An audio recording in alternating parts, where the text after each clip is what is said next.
साथियों नमस्कार। जय कुमार पॉलिटिक के इस मंच पर आप सभी का स्वागत है। प्रधानमंत्री के टॉपिक में हमने जवाहरलाल नेहरू से इंदिरा गांधी तक का कार्यकाल पढ़ लिया है। हमने बहुत ही संक्षिप्त चर्चा की है। हमने केवल अपने परीक्षा के दृष्टिकोण के हिसाब से पढ़ा है, बहुत ज़्यादा डिटेल में नहीं पढ़ रहे हैं। केवल जो हमारी परीक्षा के दृष्टिकोण से महत्वपूर्ण है उन पर हमने चर्चा की है। तो आज राजीव गांधी से शुरुआत करते हैं। देखो, राजीव गांधी का जन्म 20 अगस्त 1944 को, तो ये कुछ ऐसी तारीखें हैं जो हमें याद रख ही लेनी चाहिए। और 21 मई 1991 तक ये इनका जीवन काल रहा है। ये जन्म, ये मृत्यु 20 अगस्त 1944 और 21 मई 1991। देखो, इनका कार्यकाल रहा था 8वीं लोकसभा में 84 से 89 तक।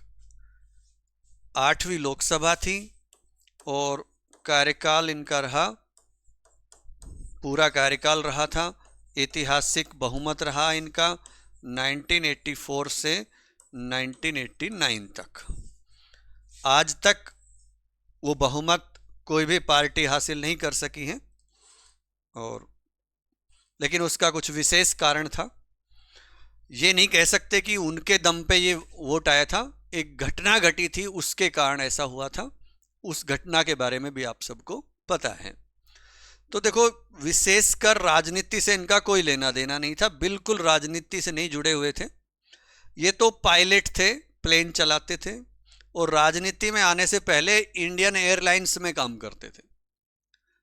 1980 में इनके छोटे भाई संजय गांधी की मौत हो गई थी। तो कांग्रेस पार्टी का दबाव, परिवार का दबाव था, तो राजनीति में आए। और 1981 में इन्होंने अमेठी से चुनाव लड़ा और सांसद बने। अमेठी लोकसभा सांसद, ये लोकसभा सीट काफ़ी प्रचलित है, आप खूब जानते हो। अमेठी और रायबरेली, जो कि कांग्रेस की एक, दोनों सीटें इनके एक, कहते हैं ना, बहुत सेफ जोन माना गया इनको, वो इनकी सीटें रही हैं। तो अमेठी से पहली बार ये सांसद बने। केवल भाई की मृत्यु हो गई तो भाई अब छोड़ो उसको, अपने इधर राजनीति में जरूरत है, विरासत संभालो, एक तरह से ये कह सकते हैं। और 31 अक्टूबर 1984 को देश में बहुत बड़ी घटना हुई। इंदिरा गांधी की हत्या हुई और उसके बाद राजीव गांधी को प्रधानमंत्री बनाया गया था। और केवल 40 वर्ष की उम्र में इनको प्रधानमंत्री बनाया गया, जो कि अब तक का सबसे युवा प्रधानमंत्री रहे हैं। और इतने बड़े देश में इतने कम उम्र का व्यक्ति प्रधानमंत्री बनना एक बड़ी बात है। नहीं तो आप देखो, इतिहास उठा के सभी एक बड़ी उम्र में बने हैं। इंदिरा गांधी की उम्र कह सकते हैं थोड़ी कम थी, लेकिन वो भी 50 प्लस तो थी, 50-48 जो भी है, हाँ लगभग इतनी 49-50 साल के आसपास होगी।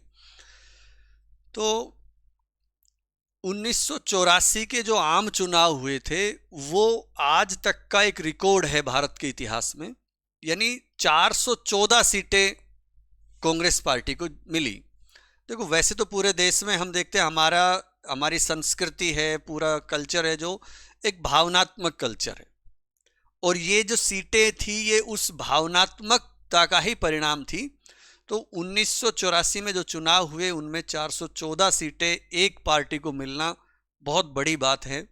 शुरुआत में आज़ादी के समय मिल जाती तो कोई बड़ी बात नहीं थी, लेकिन क्योंकि अब क्षेत्रीय दल भी उत्पन्न हो गए थे धीरे धीरे। भाई 1980 में बीजेपी भी आ गई थी, उधर जनता पार्टी भी थी, और छोटे मोटे दल भी शुरू हो चुके थे, पहले भी बन गए थे। तो वो उनका अपना भी वजूद था। लेकिन घटना इतनी बड़ी थी, एक शक्तिशाली ताकतवर प्रधानमंत्री की मृत्यु हुई, तो फिर इतना मैंडेट स्वाभाविक था, क्योंकि पूरा देश इमोशनल हो गया था। चलो वो बात अलग है। देखो, इस चुनाव में 1984 में जब शुरुआत में तो 404 सीटें ही मिली थी इनको, असम और पंजाब के लोकसभा चुनाव कुछ समय बाद हुए थे। ये अगस्त सितंबर 1985 के आसपास हुए थे। तो फिर बाद में 10 सीटें कांग्रेस पार्टी ने और जीती थी। तो टोटल 414 सीटें जीती थी। 1984 में तो 404 और 10 सीटें बाद में पंजाब और असम के चुनाव में। तो 10 सीटें बाद में 85 में, कुल मिलाकर 8वीं लोकसभा में इनको 414 सीटें मिली। ये एक बहुत बड़ा समर्थन था। और उस दौरान जनता पार्टी को केवल 2 सीट मिली। जनता पार्टी नहीं, सॉरी, भारतीय जनता पार्टी को, बीजेपी को 2 सीट मिली थी। बीजेपी का जन्म जस्ट 4 साल पहले ही हुआ था।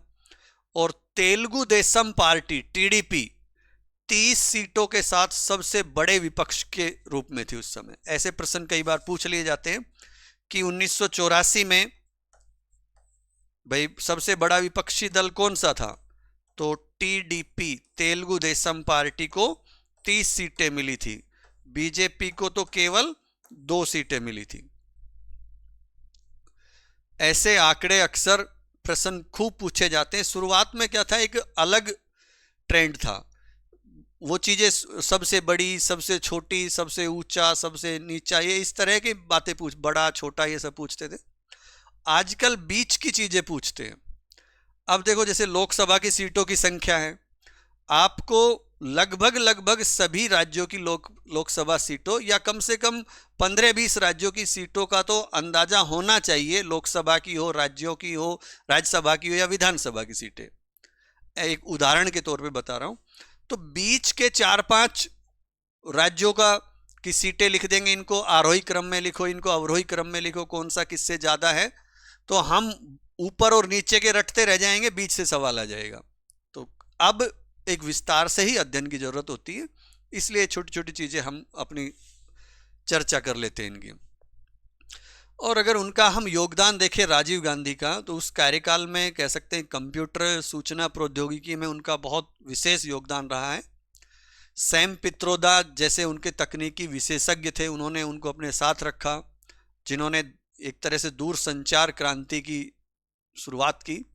और ये जो आप STD PCO बूथ देखते थे, STD पे हम जाके कॉल किया करते थे, ये उसी समय की देन है। तभी से इनकी शुरुआत हुई और एक तरह से लोगों को संवाद की बेहतर सुविधाएं प्रदान की इन्होंने। आपसी संवाद बढ़ा, नहीं तो तुरंत बात नहीं, चिट्ठियों के अलावा बहुत ज़्यादा विकल्प थे नहीं लोगों के पास। आज की दुनिया और उस दुनिया में बहुत बड़ा अंतर था। वहाँ उस समय जब ये STD PCO बूथ खुले थे, यही अपने आप में क्रांति थी, बहुत बड़ा एक कंप्यूटर क्रांति कह सकते हैं। कंप्यूटर की शुरुआत अपने भारत में बड़े स्तर पर वहाँ से हुई। और जो हम ये पंचायती राज व्यवस्था देखते हैं, जो आज पंचायती राज अधिनियम बना हुआ है 1992 में नरसिंह राव सरकार के द्वारा जो बनाया गया, बाद में उसका जो शुरुआती प्रयास किया गया था, या उसका कह सकते प्रारंभिक जो मसौदा तैयार हुआ था, जो 73वां 74वां संविधान संशोधन अधिनियम 1992 में बाद में बना है, उसकी तैयारी शुरू में इनके कार्यकाल में ही हो गई थी, ये हम कह सकते हैं। और इनके कार्यकाल में नई शिक्षा नीति आई 1986 में। 1986 में भारत की नई शिक्षा नीति आई। 1986 में ही ग्रामीण और पिछड़े क्षेत्रों में शिक्षा को सुधारने के लिए जो जवाहर नवोदय विद्यालय हैं, इनकी स्थापना की गई थी। और इनके कार्यकाल में मतदान की आयु को घटाकर 21 वर्ष से 18 वर्ष किया गया। 61वां संविधान संशोधन हुआ 1989 में। ऐसी कई घटनाएं हैं जो इनके कार्यकाल में हुई। 1987 में श्रीलंका में भारतीय सेना भेजी गई, इंडियन पीस कीपिंग फोर्स, जो सुरक्षा परिषद की तरफ से, एक तरह से UNO की तरफ से कह सकते हैं। लेकिन वो काफ़ी विवादास्पद रही और उनकी मृत्यु का कारण भी हम कह सकते हैं कि वो भारतीय सेना का भेजना ही रहा, क्योंकि इससे भारतीय सेना और श्रीलंका में रहने वाले जो तमिल थे उनके बीच संघर्ष हुआ था और फिर वो ही उनकी मृत्यु का कारण बना। बोफोर्स घोटाला हुआ 1986 में, जो इस कार्यकाल का सबसे बड़ा विवाद था, जिसमें हथियार खरीद में घोटाले के आरोप लगे उनके ऊपर। तो ये एक उनकी छवि को खराब करने वाला था और काफी नुकसान पहुंचा छवि को और 1989 के चुनाव में कांग्रेस की हार का कारण बना। 1989 में जो चुनाव हुए उसमें कांग्रेस पार्टी चुनाव हार गई थी। राजीव गांधी जीवित थे और 21 मई 1991 को तमिलनाडु के एक जगह थी पेरम्बुदूर, उसमें एक चुनावी सभा के दौरान लिट्टे के एक आत्मघाती हमलावर ने इनकी हत्या कर दी। एक महिला के रूप में माला वाला पहनाने के लिए इनको उन्होंने एक क्या आत्मघाती, उसने अपने शरीर पे बम वगैरह लगा रखे थे तो विस्फोट कर लिया और इनकी मृत्यु हो गई उसमें। और मरणोपरांत ही उन्हें 1991 में भारत के सर्वोच्च सम्मान भारत रत्न से भी सम्मानित किया गया। देखो, चुनौतियां काफ़ी थी इनके कार्यकाल में। सबसे बड़ी चुनौती तो बोफोर्स घोटाला था। 1986 में बोफोर्स तोपों की खरीद, तोप थी वो, तोपों की खरीद हुई थी। उसमें भ्रष्टाचार के आरोप एक बड़े विवाद बने उनके सामने और उनके कार्यकाल पर कह सकते हैं एक धब्बा साबित हुआ वो, और फिर सरकार के पतन का कारण बना। श्रीलंका में जो इंडियन पीस कीपिंग फोर्स भेजी गई उसमें विवाद हुआ और तमिल विद्रोह को शांत करने के लिए जब भारतीय सेना वहां पर गई थी तो फिर वो ही कारण हुआ, यानी एकदम बिल्कुल विवादास्पद स्थिति बनी और तमिल जनता के गुस्से का कारण बना। और फिर इसी मुद्दे ने राजीव गांधी की हत्या में अपनी भूमिका निभाई और पंजाब में, असम में उग्रवाद की स्थिति बनी हुई थी। पंजाब में खालिस्तान आंदोलन, असम में अलगाववादी आंदोलन चल रहा था, तो वो सरकार के लिए एक बड़ी चुनौतियां थी उस समय में। और इनको हल करने के लिए भी समझौते हुए, सैनिक कार्रवाई का सहारा लिया गया, वो भी हुआ इनके सामने। एक बड़ा चैलेंज और भी था इनके सामने कि 1984 में इंदिरा गांधी की जो हत्या हुई थी तो उसके बाद सिख विरोधी दंगे भड़के देश में बड़े स्तर पर, और उन दंगों को रोकने में कांग्रेस की नाकामी दिखाई पड़ी। तो उनकी छवि उससे भी प्रभावित हुई है कि भाई ये उसको रोकने में भी नाकामयाब रहे। तो एक तरह से ये इनका एक कार्यकाल इनका रहा। दूसरे कार्यकाल चुनाव प्रचार के लिए जब ये चल रहा था सारा कुछ, तो फिर इनकी बीच में हत्या हो गई थी। वो उस समय पढ़ेंगे, थोड़ी सी चर्चा वहां पर कर लेंगे जब हम आगे पीवी नरसिंह राव की सरकार पढ़ेंगे। तो इनके बारे में थोड़ा सा लिख लो, फिर आगे चलते हैं। राजीव गांधी, जन्म 20 अगस्त 1944, मृत्यु 21 मई 1991। नेक्स्ट, इनका कार्यकाल या प्रधानमंत्री के रूप में इनका कार्यकाल 8वीं लोकसभा में 1984 से 1989 तक रहा। ये पेशे से पायलट थे और राजनीति में आने से पहले इंडियन एयरलाइंस में काम करते थे। नेक्स्ट, 1980 में, बाकी ये तो राजनीति में आने का कारण लिखने की जरूरत नहीं है, आप सीधा ही आगे लिखो। 1981 में अमेठी से लोकसभा सांसद बने। नेक्स्ट, 31 अक्टूबर 1984 को इंदिरा गांधी की हत्या के बाद राजीव गांधी को प्रधानमंत्री बनाया गया। उस समय वे केवल 40 वर्ष के थे, इसलिए उन्हें भारत का सबसे युवा प्रधानमंत्री कहा जाता है। नेक्स्ट, 1984 के आम चुनाव में उन्होंने कांग्रेस को ऐतिहासिक जीत दिलाई, जिसमें पार्टी ने 414 सीटें जीती। अपनी याददाश्त के लिए लिखना चाहो तो ब्रैकेट में लिख लेना, 1984 में 404 सीटें जीती और असम पंजाब के चुनाव, लोकसभा चुनाव अगस्त सितंबर 1985 में हुए थे, जिसमें कांग्रेस पार्टी ने 10 सीटें जीती थी। नोट्स में लिखने की जरूरत नहीं, अपनी याददाश्त के लिए लिखना चाहो तो लिख लेना, हो सकता है डायरेक्ट इनडायरेक्ट कहीं काम आ जाए। नेक्स्ट, इस चुनाव में भारतीय जनता पार्टी को केवल 2 सीटें मिली थी तथा तेलुगु देशम पार्टी को या तेलुगु देशम पार्टी 30 सीटों के साथ सबसे बड़े विपक्षी दल के रूप में थी। तेलुगु देशम पार्टी 30 सीटों के साथ सबसे बड़े दल के रूप में विपक्ष के रूप में थी। नेक्स्ट, उनका कंप्यूटर और सूचना प्रौद्योगिकी में विशेष योगदान रहा है। नेक्स्ट, पंचायती राज से संबंधित जो 73वां और 74वां संविधान संशोधन अधिनियम 1992 में पारित हुआ है, उनका प्रारंभिक मसौदा उनके कार्यकाल में ही तैयार हुआ था।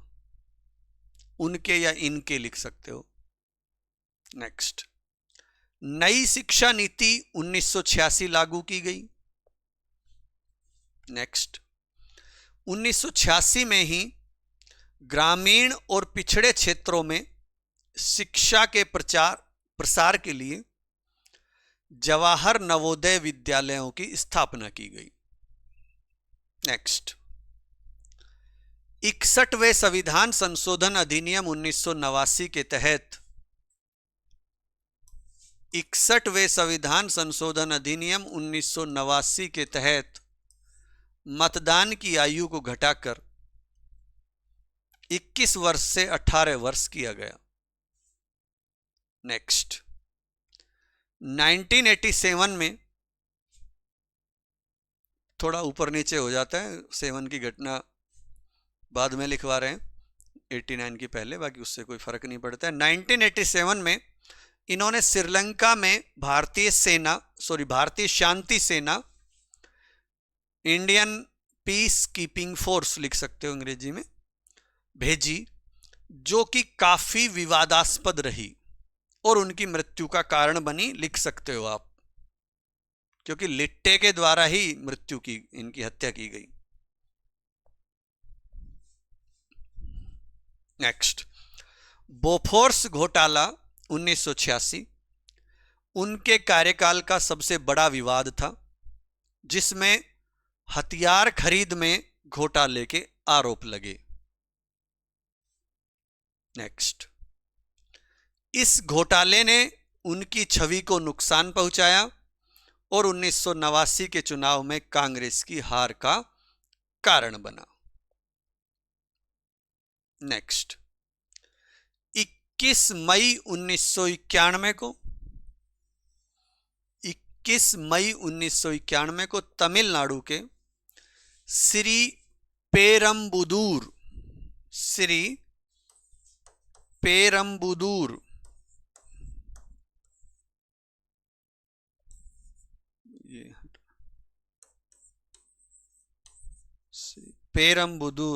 में एक चुनावी सभा के दौरान लिबरेशन टाइगर्स ऑफ तमिल इलम LTTE यानी लिट्टे, लिबरेशन टाइगर्स ऑफ तमिल इलम या LTTE लिख सकते हो, LTTE लिट्टे बोलते हैं इसको, या श्री पेरम्बुदूर में एक चुनावी सभा के दौरान लिबरेशन टाइगर्स ऑफ तमिल इलम ब्रैकेट में लिट्टे की आत्मघाती हमलावर ने उनकी हत्या कर दी। नेक्स्ट, मरणोपरांत उन्हें 1991 में भारत के सर्वोच्च नागरिक सम्मान भारत रत्न से सम्मानित किया गया। साथियों, ध्यान रखना, पद पर रहते हुए इनकी मृत्यु नहीं हुई है, चुनाव के दौरान सभा के करते हुए इनकी मृत्यु हुई थी, कार्यकाल इनका पूरा हो गया था। तो ये तो इनका कार्यकाल। अब अपन पढ़ते हैं वीपी सिंह का कार्यकाल। विश्वनाथ प्रताप सिंह, वीपी सिंह।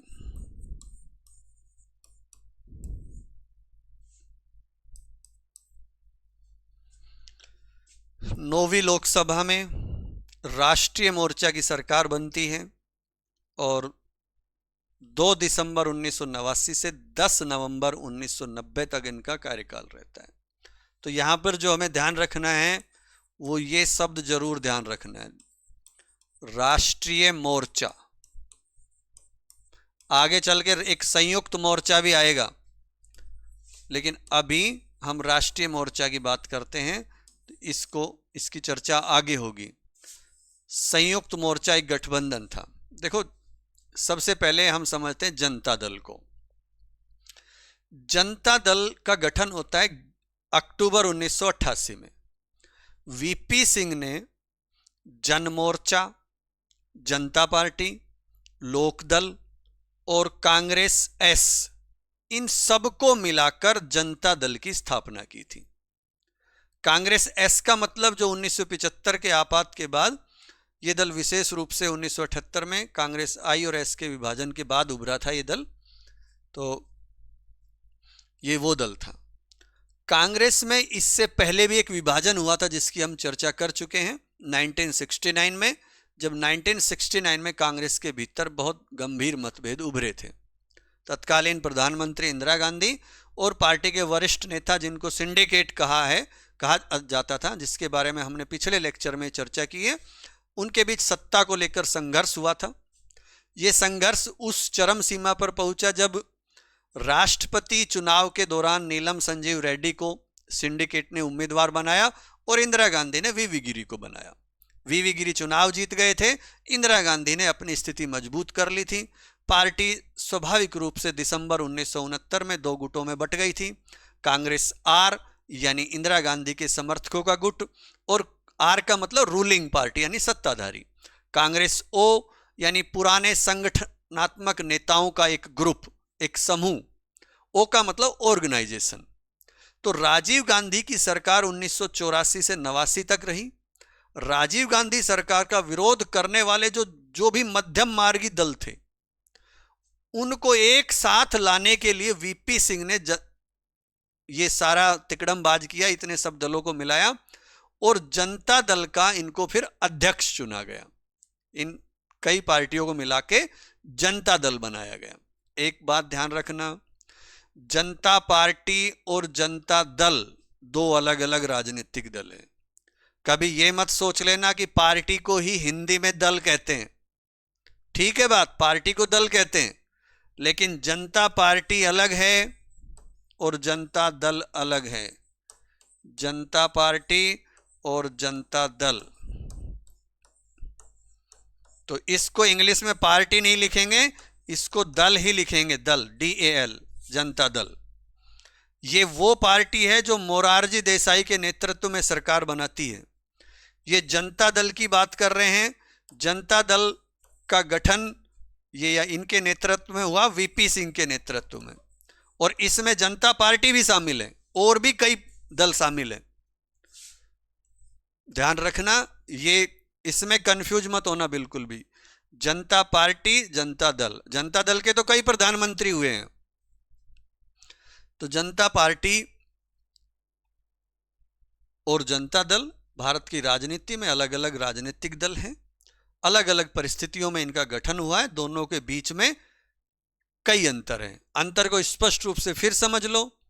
जनता पार्टी 1977 में जिसका गठन हुआ है, और इमरजेंसी के बाद 1975 से 77 के बाद कांग्रेस पार्टी के खिलाफ एकजुट विपक्ष के रूप में जनता पार्टी उभरकर सामने आई थी, और कई पार्टियों का इसमें विलय हुआ था, जैसे जनसंघ था, कांग्रेस ओ था, और भारतीय लोक दल है, सोशलिस्ट पार्टी थी, और छोटे दल थे। उन सब से मिलकर जनता पार्टी बनी थी। उद्देश्य ये था कि इंदिरा गांधी की सरकार के खिलाफ विरोध और लोकतंत्र की रक्षा करनी है, क्योंकि जो 1975 का आपातकाल था उससे इंदिरा गांधी की छवि खराब हुई थी। लोकतंत्र के खिलाफ एक स्थिति बनी कि ऐसा लगता है कि लोकतंत्र की हत्या हुई है, तो वापस लोकतंत्र स्थापित करने के लिए इस पार्टी का गठन हुआ, और 1977 के चुनाव में भारी जीत हासिल की। पहली गैर कांग्रेस सरकार बनी। विभाजन इसका हो गया था क्योंकि आपसी मतभेद हो गए थे, आंतरिक संघर्ष हुआ, पार्टी जल्दी ही टूट गई थी, पूरा कार्यकाल भी नहीं कर सकी, जबकि 295 सीट जीत के आई थी। लेकिन चौधरी चरण सिंह वगैरह ये सब अलग हो गए थे। और 1980 में फिर इसका प्रमुख विभाजन हुआ, बाद में और विभाजन हुए, और भारतीय जनसंघ जो फिर भाजपा बन गई थी वो भी अलग हो गई थी इससे।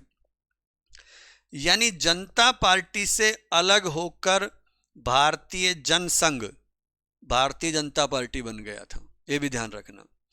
जनता पार्टी, भारतीय जनता पार्टी, देखो इस जनता पार्टी से जुड़े हुए बहुत सारे राजनीतिक दल हैं।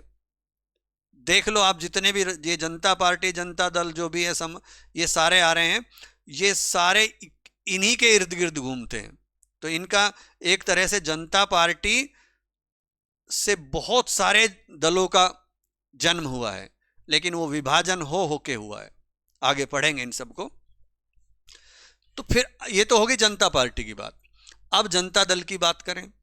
इसका गठन हुआ है 1988 में, और ये भी कांग्रेस के विरोध में ही कई दलों को मिला के इसका गठन हुआ है।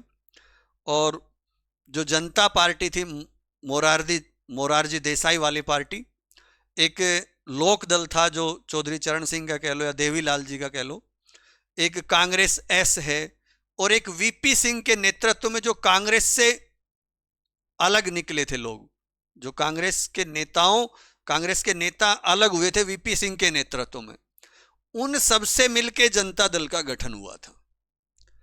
जनता दल में जनता पार्टी थी, लोक दल था, कांग्रेस एस और वीपी सिंह के साथी। ठीक है, उद्देश्य विशेषकर यही था इसका कि भाई एक तो भ्रष्टाचार या ये कहें कि बोफोर्स घोटाले के खिलाफ आवाज उठाई इन्होंने और कांग्रेस के खिलाफ संघर्ष किया। और फिर 1989 के लोकसभा चुनाव में जनता दल ने सरकार बनाई राष्ट्रीय मोर्चा की तरफ से। जनता दल अपने अकेले नहीं बना सका, फिर गठबंधन हुआ है और वीपी सिंह प्रधानमंत्री बने।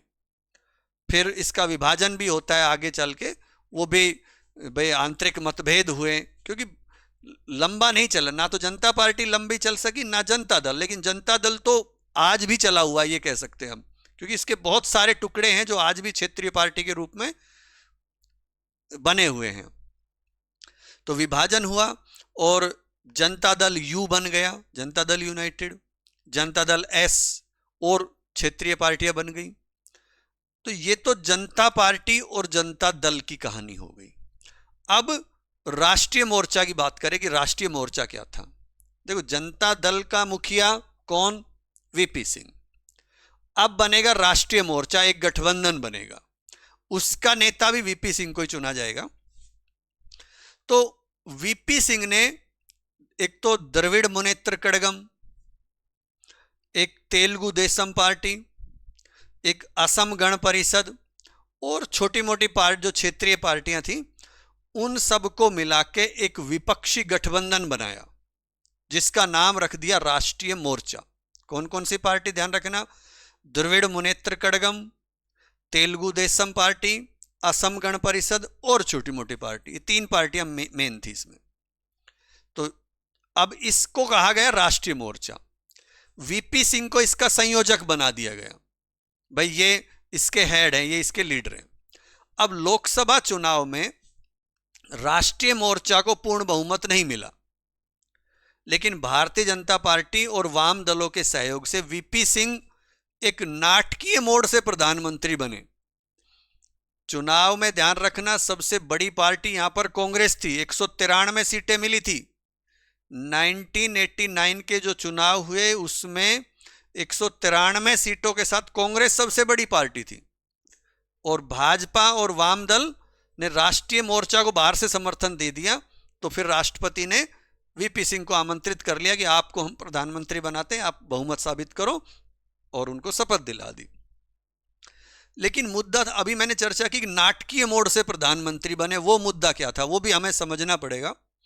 नाटकीय मोड़ ये था कि राष्ट्रीय मोर्चे में सबसे ज्यादा सीटें जनता दल को मिली थी, तो जनता दल को ही प्रधानमंत्री चुनना था। जनता दल में वीपी सिंह, चौधरी देवीलाल और चंद्रशेखर ये प्रधानमंत्री पद के मुख्य दावेदार थे कि भाई ये तीनों एक बड़े नेता के रूप में थे। चंद्रशेखर पहले तो खुद प्रधानमंत्री बनना चाहते थे कि मैं ही प्रधानमंत्री बनूं, लेकिन फिर उन्होंने सोचा कि देखो वीपी सिंह का कद बड़ा है, तो फिर अगर वो अपनी बात रखेंगे, अपने आप चंद्रशेखर खुद को, मैं अपने आप को पेश करूंगा तो मुझे नकार दिया जाएगा, तो क्यों ना एक काम करूं, मैं देवीलाल को आगे कर दूं, चौधरी देवीलाल को, तो वीपी सिंह का पत्ता साफ हो जाएगा और खुद मैं एक तरह से किंग मेकर बन जाऊंगा, देवीलाल मेरे अनुसार काम करेंगे। ये तो इधर की चंद्रशेखर की रणनीति है। उधर वीपी सिंह ने अलग ही रणनीति कर रखी थी।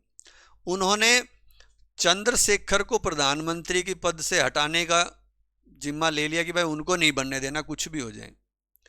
तो उन्होंने प्लान किया कि देवीलाल सर्वसम्मति से प्रधानमंत्री पद के प्रत्याशी हैं, इसका नाम का प्रस्ताव वीपी सिंह खुद करेंगे। ये प्लान है इधर का। वीपी सिंह ने प्लान बनाया कि मैं अपनी तरफ से चौधरी देवीलाल के नाम का प्रस्ताव रखूंगा, खुद मैं रखूंगा। तो चौधरी देवीलाल का जैसे प्रस्ताव रखा तो चंद्रशेखर ने प्रस्ताव स्वीकार कर लिया, और उसको पता ही नहीं था कि गुप्त योजना क्या है। तो 1 दिसंबर 1989 की बात है, तो जनता दल का जो नए निर्वाचित सांसदों की बैठक हुई, तो वीपी सिंह ने वैसा ही किया जो प्लान था, चौधरी देवीलाल का नाम प्रस्तावित किया, चंद्रशेखर ने अनुमोदन कर दिया। ठीक है, वो तो खुद भी तो देवीलाल को ही चाहते थे बनाना, इधर से देवीलाल का ही नाम दे दिया, वो खुश हो गए, बढ़िया, ये तो अच्छी बात है। अब चौधरी देवीलाल को प्रधानमंत्री पद के लिए जब निर्वाचित घोषित कर दिया, लेकिन देवीलाल ने कहा कि देखो भाई ये जो चुनाव थे, ये वास्तव में एक तरह से राजीव गांधी के जो भ्रष्टाचार के खिलाफ है ना, एक संघर्ष था, और इस संघर्ष के जो मुख्य योद्धा थे वो थे वीपी सिंह। तो मैं नेता पद के लिए यानी प्रधानमंत्री पद के लिए अपना नाम वापस लेकर, मुझे नहीं, असली हकदार ये हैं, वीपी सिंह का ही नाम प्रस्तावित करता हूं। और वो तुरंत ही उसका अनुमोदन करके अजीत सिंह वगैरह ने इनको एक तरह से तालियों की गड़गड़ाहट के साथ वीपी सिंह को नेता निर्वाचित घोषित कर दिया, प्रधानमंत्री अपने उस दल का, राष्ट्रीय मोर्चा का। और उधर राष्ट्रपति वेंकटरमन ने वीपी सिंह को सरकार बनाने का न्योता दे दिया। तो 2 दिसंबर को उन्होंने प्रधानमंत्री पद की शपथ ले ली। ऐसा एक नाटकीय मोड़ था ये। तो और उनकी अगर हम उपलब्धियों की बात करें या जो भी उनके कार्यकाल में हुआ, तो सबसे बड़ा काम था मंडल आयोग की रिपोर्ट को लागू करना। 1990 में उन्होंने मंडल आयोग की रिपोर्ट को लागू किया। ये जो आप ओबीसी आरक्षण देखते हो, ये इसी मंडल आयोग का ही परिणाम है। तो 1990 में इन्होंने मंडल आयोग की रिपोर्ट को लागू किया और अन्य पिछड़ा वर्ग को 27% आरक्षण दिया। ये ध्यान रखना, मंडल आयोग का गठन तो पहले ही हो गया था मोरारजी देसाई के नेतृत्व में, जब जनता पार्टी की सरकार थी, 1979 में हो गया था, और इसको लागू किया गया 1990 में वीपी सिंह सरकार के द्वारा। और इस आयोग का जो मुख्य काम था, मंडल आयोग का, जब 1979 में इसको गठित किया, तो इसको कहा गया था कि सामाजिक और आर्थिक रूप से पिछड़ों की पहचान करनी है। ये जो मंडल आयोग है, बीपी मंडल, बिंदेश्वर प्रसाद मंडल इसके अध्यक्ष थे, और ये बिहार के पूर्व मुख्यमंत्री रहे हुए थे। तो बिंदेश्वर प्रसाद मंडल इसके अध्यक्ष थे, इसलिए इसको मंडल आयोग कहते हैं। और दिसंबर 1980 में अपनी रिपोर्ट दी इन्होंने। 1979 में गठन, 80 में रिपोर्ट और 90 में लागू। ये ध्यान रखना है, गैप है पूरा 10 साल का, 11 साल का। तो रिपोर्ट में इन्होंने विभिन्न धर्मों का अध्ययन किया, पंथों का अध्ययन किया। तो इसकी 3743 जातियां थी, उनको उस रिपोर्ट में सामाजिक, शैक्षिक, आर्थिक मापदंडों के आधार पर उन्होंने पिछड़ा घोषित करते हुए 27% आरक्षण देने की बात कही। लगभग देश की आधी आबादी को इसमें शामिल कर लिया था अन्य पिछड़ा वर्ग।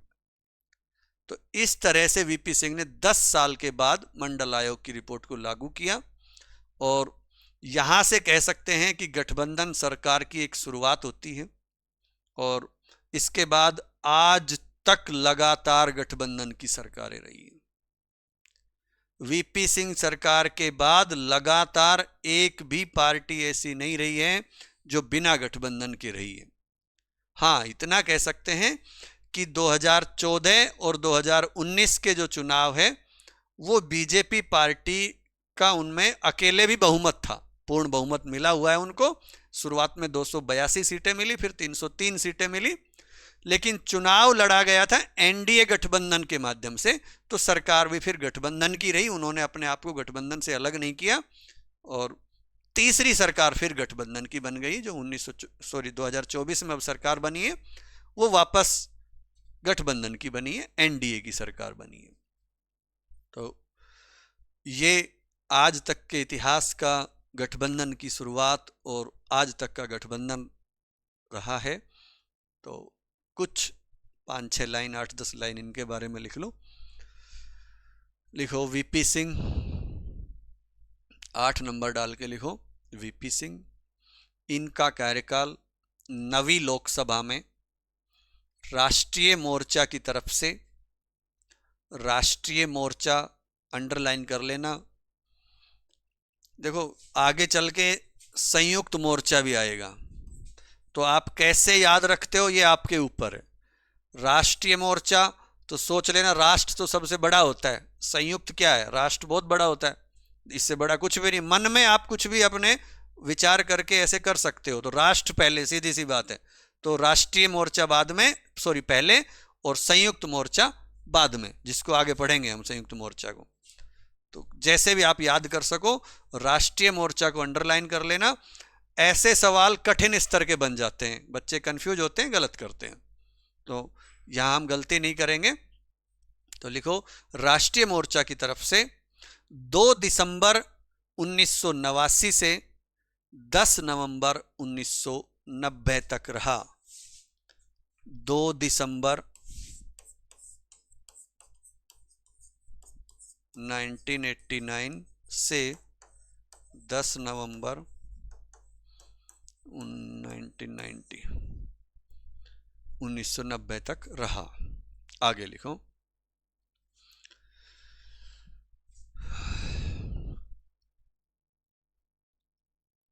इनके बारे में। मंडल आयोग का ही लिख लो, ज़्यादा डिटेल में मंडल आयोग के बारे में लिख लो। 1990 में इन्होंने मंडल आयोग की रिपोर्ट को लागू किया तथा अन्य पिछड़ा वर्ग को 27% आरक्षण दिया, तथा अन्य पिछड़ा वर्ग को 27% आरक्षण दिया।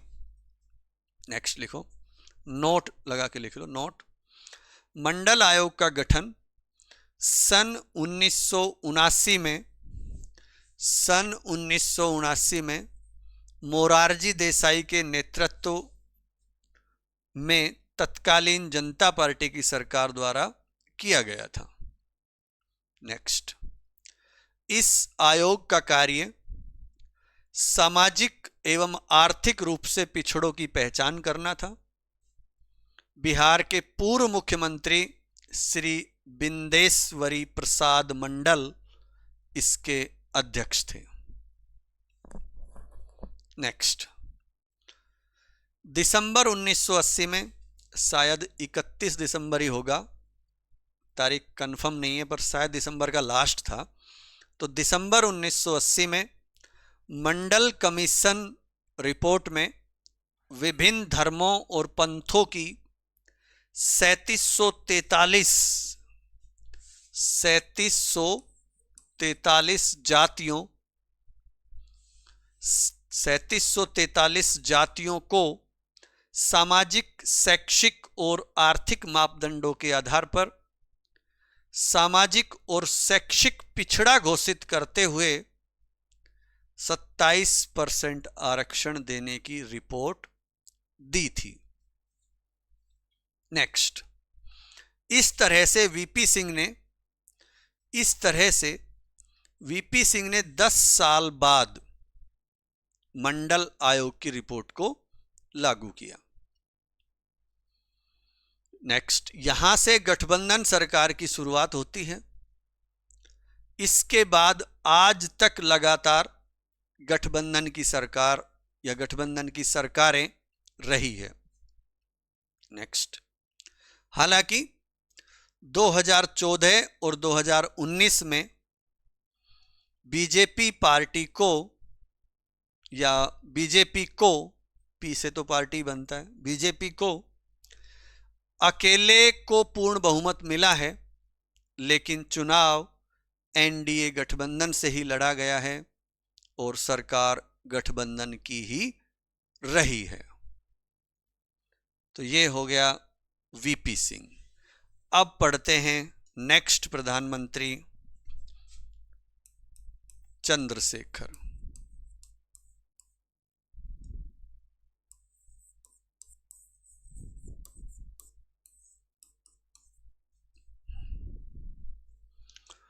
इनका कार्यकाल भी 9वीं लोकसभा में ही रहा है और 10 नवंबर 1990 से 21 जून 91 तक इनका कार्यकाल रहा है।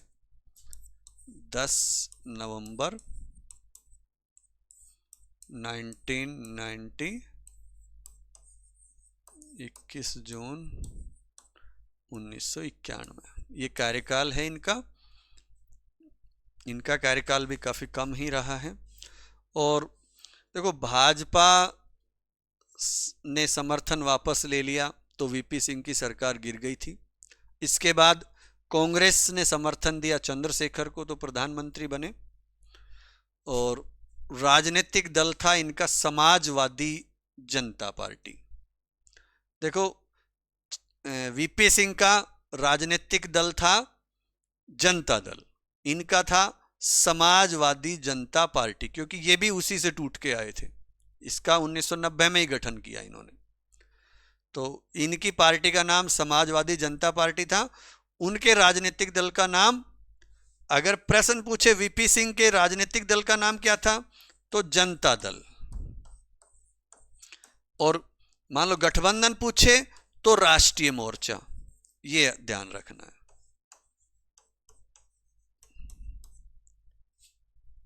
और इसका चंद्रशेखर का राजनीतिक दल समाजवादी जनता पार्टी, वही राष्ट्रीय मोर्चा ही रहेगा सरकार। तो गठबंधन तो बस उसमें भाजपा का समर्थन था, भाजपा ने वापस ले लिया, तो यहां कांग्रेस ने समर्थन दे दिया।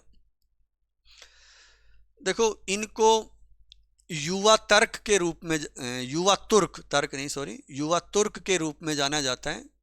और ये शायद इसलिए कहा जाता है कि ये बहुत एक साहसी या बेबाक नेता माने जाते हैं। और इनके कार्यकाल में यशवंत सिंह या यशवंत सिन्हा विदेश मंत्री थे। देखो, स्थिति गंभीर हो चुकी थी देश की आर्थिक रूप से, और स्थिति तो ये कहें कि हम राजीव गांधी के कार्यकाल से ही देख सकते हैं कि आर्थिक रूप से पिछड़ते ही चले गए थे। और इनके कार्यकाल में तो बहुत बुरी स्थिति बन गई। भारत का जो विदेशी मुद्रा भंडार था वो बहुत कम हो गया था। भारत को वित्तीय संकट से बचाने के लिए चंद्रशेखर सरकार ने सोना गिरवी रखने का निर्णय लिया। लगभग 20 टन सोना गिरवी रखा गया। निर्णय अलोकप्रिय था, लेकिन देश को दिवालियापन से बचाने के लिए बहुत जरूरी था, नहीं तो देश की अंतर्राष्ट्रीय स्तर पर साख खराब हो जाती। देखो, 1991 में प्रधानमंत्री चंद्रशेखर ने सोना गिरवी रखने का निर्णय लिया। विशेषकर इसलिए लिया क्योंकि गंभीर आर्थिक संकट का सामना भारत कर रहा था। देश के पास विदेशी मुद्रा भंडार लगभग समाप्त हो गया था। भारत को जो आयात निर्यात करने होते हैं, मुख्य रूप से आयात में जरूरत पड़ती है, निर्यात में तो पैसा आता है। जो आयात करना था विशेषकर तेल का, उसके लिए धन की जरूरत थी। और उस समय देश के पास केवल लगभग 1.2 अरब डॉलर के आसपास विदेशी मुद्रा भंडार बचा था, जिससे केवल लगभग 2 सप्ताह का यानी 15 दिन के आसपास काम चल सकता था। उसके बाद स्थिति खराब थी। मतलब फिर देखो, एक तरह से कह सकते हैं ना कि आदमी की समाज में छवि खराब हो गई, उसको फिर उसका रिकॉर्ड खराब हो गया, बैंक करप्ट हो गया, ये कह लो, उसको कोई फिर उधार नहीं दे रहा है, वो स्थिति देश की हो जाती है। तो साथियों, समाज में एक व्यक्ति के साथ ऐसा हो जाए तो कोई बात नहीं, लेकिन देश के साथ ऐसा होता है तो पूरे देश प्रभावित होता है। यानी देश को उस समय पैसों की जरूरत थी, और आप देखो ना, 1.2 अरब डॉलर, आज भारत के पास लगभग 600 अरब डॉलर का विदेशी मुद्रा भंडार है आज के टाइम। आप गूगल से सर्च कर लो, इसके आसपास मिलेगा। तो 1.2 अरब डॉलर 2 सप्ताह का हम आयात कर सकते थे। उसके बाद अब क्या होगा, आप इस स्थिति को समझो। देखो, स्थिति ये बनती, जैसे हम कई बार चर्चा करते हैं कि 1991 में वित्तीय आपातकाल की स्थिति बन गई थी, लेकिन बच गए। जब अंतरराष्ट्रीय स्तर पर छवि खराब हो जाए, आप पहले तो ये समझो कि हम जो भी उधारी लेते हैं, किसी भी देश से कोई कर्ज लिया है, किसी भी संस्थान से जो कर्ज लिया है, उसका सब कुछ फिक्स होता है। भाई इसकी कौन सी किस्त कब जाएगी, और वो किस्त है, वो पैसा भारत की संचित निधि पर भारित होता है। संचित निधि का मतलब यह है कि उसमें से जो पैसा उस पर भारित होता है, यानी जो खर्चा संचित निधि से होना है, ये फिक्स कर रखा है, वो फिर होना है, उसको कोई रोक नहीं सकता। संसद में मतदान नहीं होता है उससे जब पैसा निकलता है। तो संचित निधि पर भारित जो भी खर्च होता है, उस खर्च के लिए जो पैसा निकालना पड़ता है, उससे मतदान का कोई लेना देना नहीं, वो तो देना ही है। कोई सी भी पार्टी ने लोन लिया है, कोई सा राजनीतिक दल उस समय सत्ता में था, उससे मतलब नहीं है, भारत ने वो लोन लिया है। तो अगर सत्ता बदल गई तो भी अगला प्रधानमंत्री ये नहीं कह सकता कि हम आपको लोन नहीं देंगे।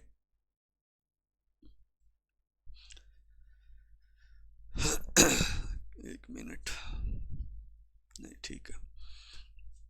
तो जब वो कर्ज जाता है, अगर जैसे मान लो किसी की किस्त का टाइम आ गया है कि कोई इंस्टॉलमेंट जानी है, उसकी कोई 10-20 हजार करोड़ की, 50 हजार करोड़ की, जो भी कोई किस्त जानी है, वो संचित निधि पर भारित। संचित निधि में पैसा नहीं है, पैसा नहीं है तो किस्त रुक जाएगी, और किसी की किस्त रुक गई तो समझो फिर अंतरराष्ट्रीय स्तर पर उसकी छवि खराब, कि वो देश पैसा नहीं दे सका, वो अपने करार से पूरा नहीं कर सका।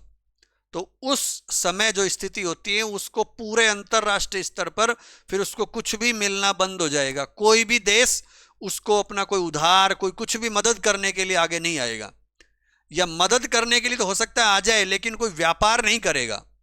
करेगा तो कैश करेगा, ला भाई पैसे दो जब हम ये चीज देंगे। उधार का कोई सिस्टम नहीं है। नहीं तो अक्सर देखते हैं कि पैसा चलता रहता है, आता रहता है, जाता रहता है। निश्चित देशों के साथ समझौते होते हैं कि भाई इतने आप ये सामान भेजो, इतने इतने दिनों में हम पैसे भेज देंगे। वो सारा सिस्टम एक कॉन्ट्रैक्ट साइन होता है।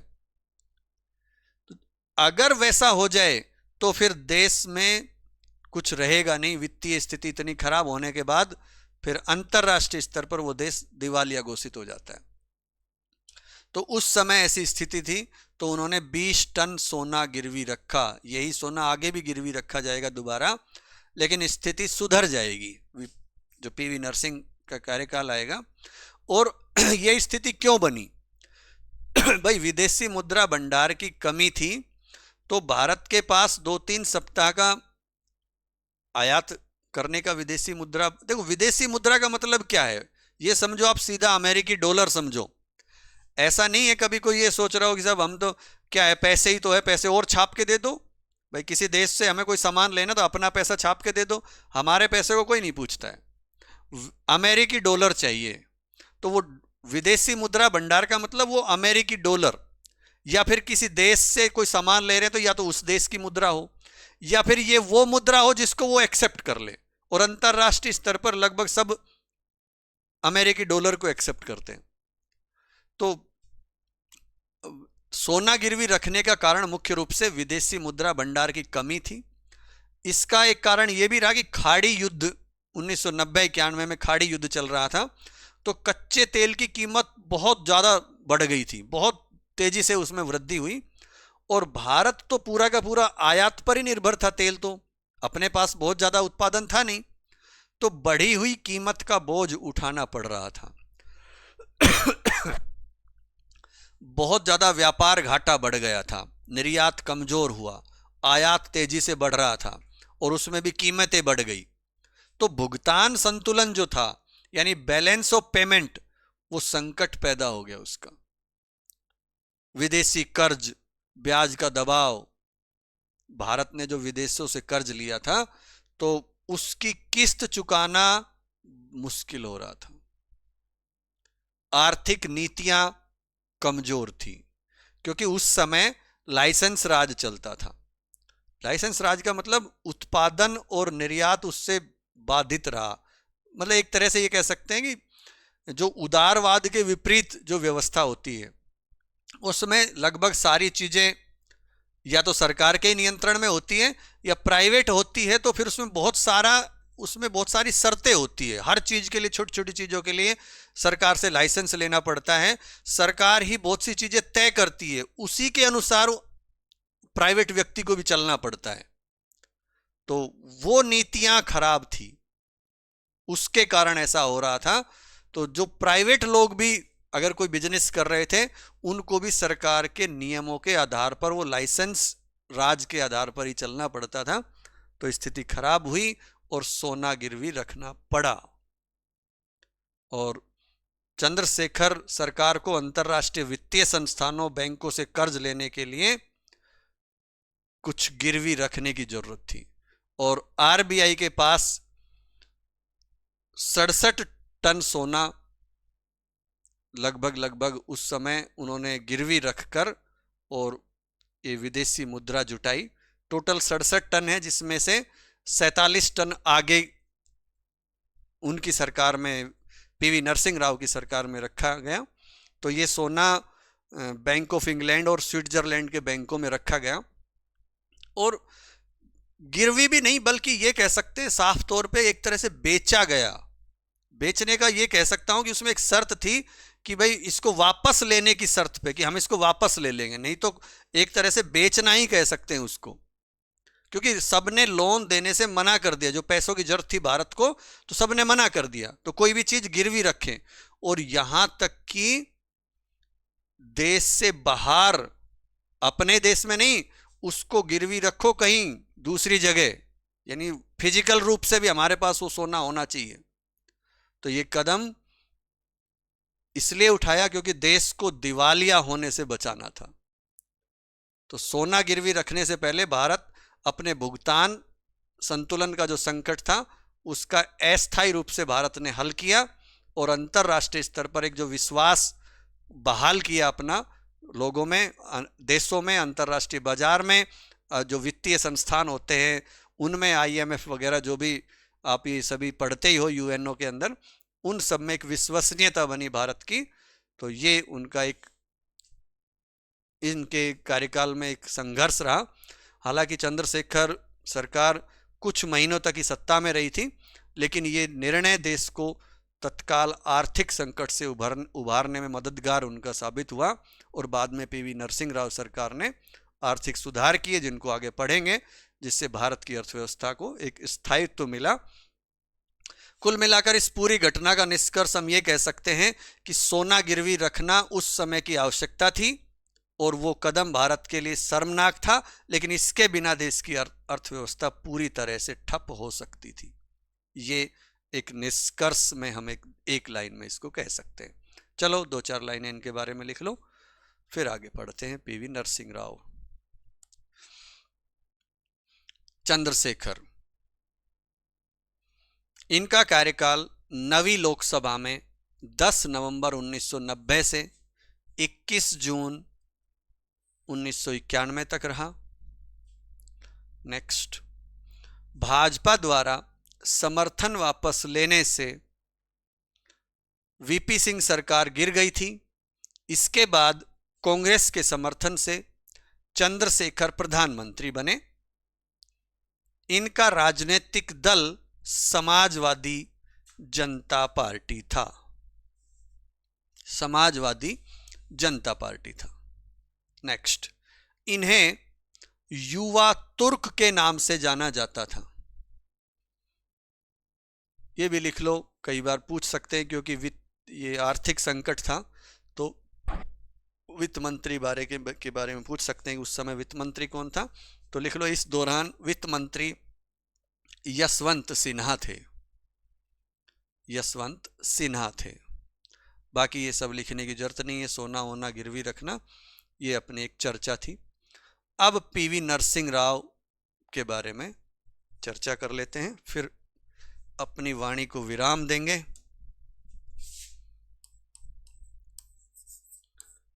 पीवी नरसिंह राव,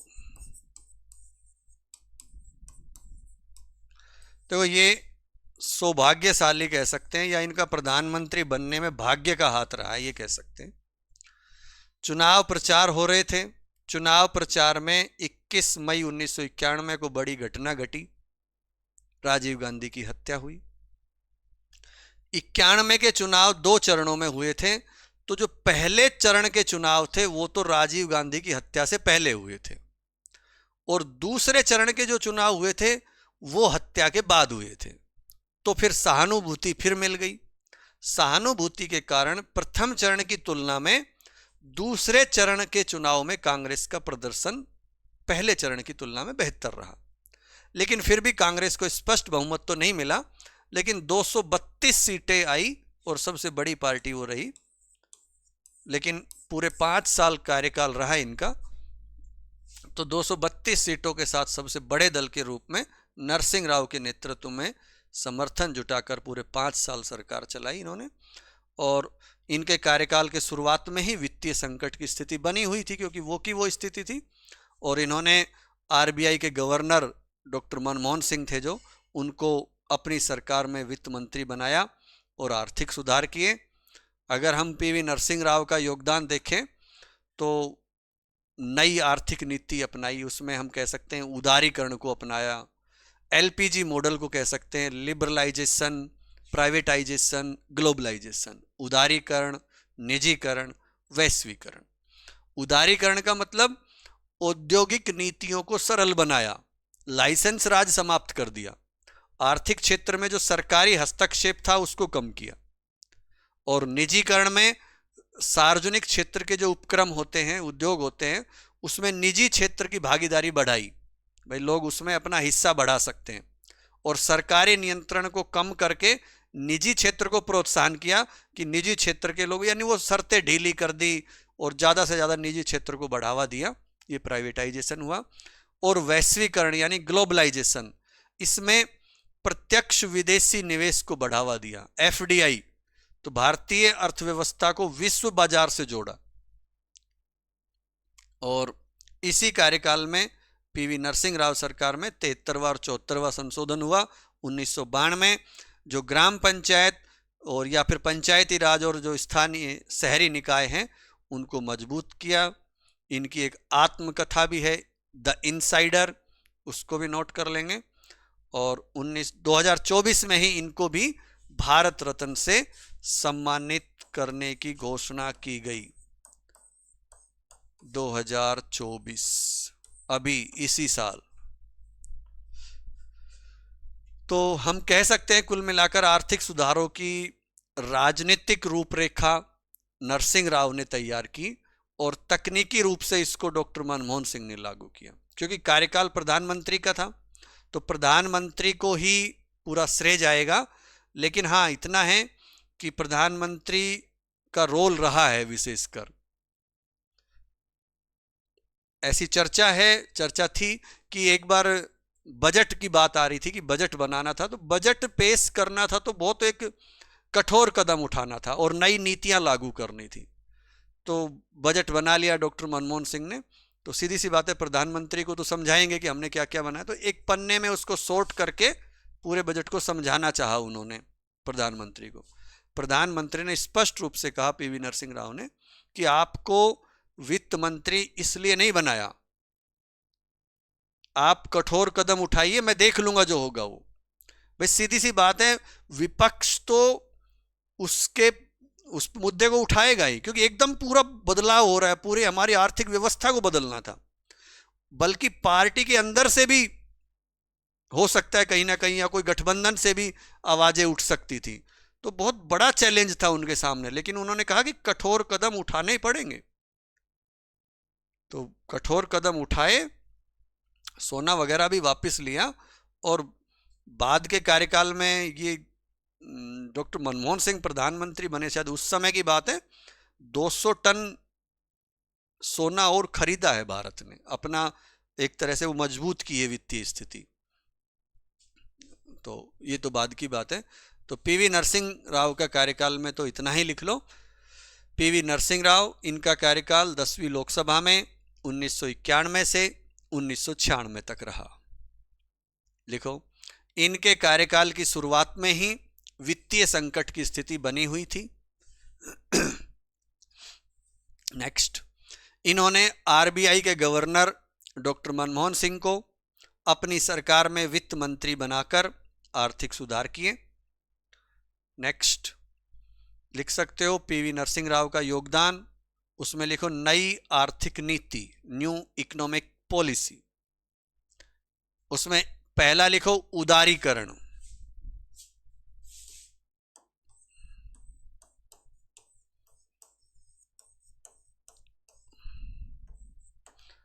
पहला ही लिखना आप, फिर मैं इसमें लिखवाऊंगा, फिर दूसरा लिखना, मैं तीनों लिख देता हूं एक साथ। उदारीकरण, उदारीकरण मतलब लिबरलाइजेशन, निजीकरण यानी प्राइवेटाइजेशन, और भूमंडलीकरण यानी ग्लोबलाइजेशन। ये तीन है। तो आप पहला लिखो उदारीकरण, ब्रैकेट में लिख लो प्राइवेटाइजेशन, इसमें लिखो औद्योगिक नीतियों को सरल बनाया गया, लाइसेंस राज समाप्त किया गया, आर्थिक क्षेत्र में सरकारी हस्तक्षेप कम किया। ये शॉर्ट में ही लिख लो बस। दूसरे नंबर पर लिखो निजीकरण, प्राइवेटाइजेशन, इसमें लिखो सार्वजनिक क्षेत्र के उपक्रमों में निजी क्षेत्र की भागीदारी बढ़ाई गई, सरकारी नियंत्रण को कम कर निजी क्षेत्र को प्रोत्साहित किया गया। नंबर 3, वैश्वीकरण, ग्लोबलाइजेशन, प्रत्यक्ष विदेशी निवेश को बढ़ावा दिया गया। प्रत्यक्ष विदेशी निवेश, फॉरेन डायरेक्ट इन्वेस्टमेंट, एफडीआई लिख लो शॉर्ट में ब्रैकेट में, एफडीआई को बढ़ावा दिया गया। भारतीय अर्थव्यवस्था को विश्व बाजार से जोड़ा गया। देखो, अंतरराष्ट्रीय स्तर पर जब हम आयात निर्यात करते हैं, तो अगर ग्लोबलाइजेशन को नहीं अपना रखा है तो बहुत सारी शर्तें होती हैं। कोई देश अपने देश में, जो हमारे देश से उनको हम कुछ बेचना चाहे तो वो उस पर आयात पे टैक्स लगा देते हैं, तो हमारी चीज़ वहाँ पर महंगी बिकेगी, तो वहाँ पर कोई खरीदेगा नहीं। तो इसमें वैश्वीकरण में यही है कि हम कोई भी उत्पादन करें, पूरा विश्व हमारे लिए बाजार हो, या कोई भी देश उत्पादन करे वो हमारे देश में भी बेच सकता है, ये वैश्वीकरण है। तो इससे फिर देश की स्थिति संभली और आज ठीक ठाक स्थिति पे हैं। वो अलग बात है, अंतर्राष्ट्रीय स्तर पर उतार चढ़ाव चलते रहते हैं, आर्थिक मंदियां वगैरह, लेकिन फिर भी कई देशों की तुलना में भारत की स्थिति ठीक रही। तो चलो आगे लिखो। 73वें और 74वें संविधान संशोधन अधिनियम 1992 के तहत पंचायती राज संस्थानों और शहरी स्थानीय निकायों को मजबूत किया। नेक्स्ट, उनकी आत्मकथा द इनसाइडर है, the insider, INSIDER, the insider है। नेक्स्ट, इन्हें भी 2024 में मरणोपरांत भारत रत्न से सम्मानित किया गया है। नेक्स्ट, हम कह सकते हैं कि आर्थिक सुधारों की राजनीतिक रूपरेखा पीवी नरसिंह राव ने तैयार की और तकनीकी रूप से इसको डॉक्टर मनमोहन सिंह ने लागू किया। तो साथियों, आज के लिए इतना ही। नेक्स्ट टॉपिक में फिर मिलते हैं, तब तक के लिए धन्यवाद।